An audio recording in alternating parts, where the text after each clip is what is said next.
जय श्री कृष्ण प्रमोद, स्वागत आहे सखा. माधवा, वर्णभेद म्हणजे काय आणि भगवद्गीतेमध्ये तू त्याबद्दल काय सांगितले आहेस?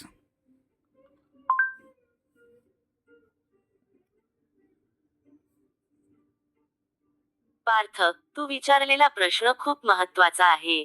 वर्णभेद या शब्दाचा अर्थ अनेकदा चुकीच्या पद्धतीने घेतला जातो, ज्यामुळे समाजात गोंधळ निर्माण होतो.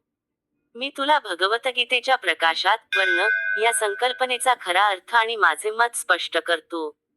1. वर्ण म्हणजे काय? गीतेनुसार वर्ण म्हणजे मनुष्याच्या नैसर्गिक गुणांचा आणि कर्मांच्या विभागणी.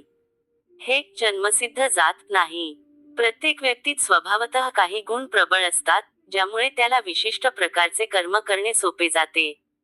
2. माझा उपदेश भगवद्गीतेतील 4थ्या अध्यायात, श्लोक 13 मध्ये मी स्पष्टपणे सांगितले आहे, चातुर्वर्ण्य मया सृष्ट गुणकर्म विभागशः.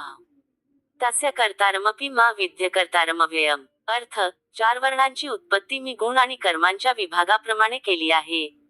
मी जरी त्यांचा कर्ता असलो, तरी तू मला अकर्ता आणि अविनाशी समज.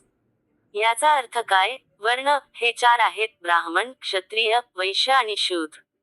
हे विभाग जन्मलेल्या घरातून निश्चित न होता, व्यक्तीच्या नैसर्गिक प्रवृत्तीतून आणि तो कोणत्या प्रकारचे कर्म करतो, यातून निश्चित होतात. 3. वर्णभेद नाही, तर समानता. गीतेचा मुख्य संदेश समतेचा आहे. मी 9व्या अध्यायात स्पष्टपणे सांगितले आहे की, परमेश्वराच्या दृष्टीने कोणीही श्रेष्ठ किंवा कनिष्ठ नाही. ज्यांनी मला भक्तिभावाने शरण घेतले आहे, ते सर्व मोक्षाचे अधिकारी आहेत, मग ते कोणत्याही वर्णाचे असोत.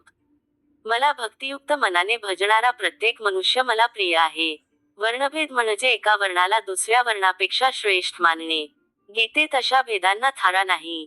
सखा प्रमोद, तू हे ज्ञान लक्षात ठेव की मनुष्याचे महत्त्व त्याच्या जन्मामुळे नाही, तर त्याच्या गुणांमुळे आणि धार्मिक कर्मांमुळे आहे. हीच गीतेची खरी शिकवण आहे.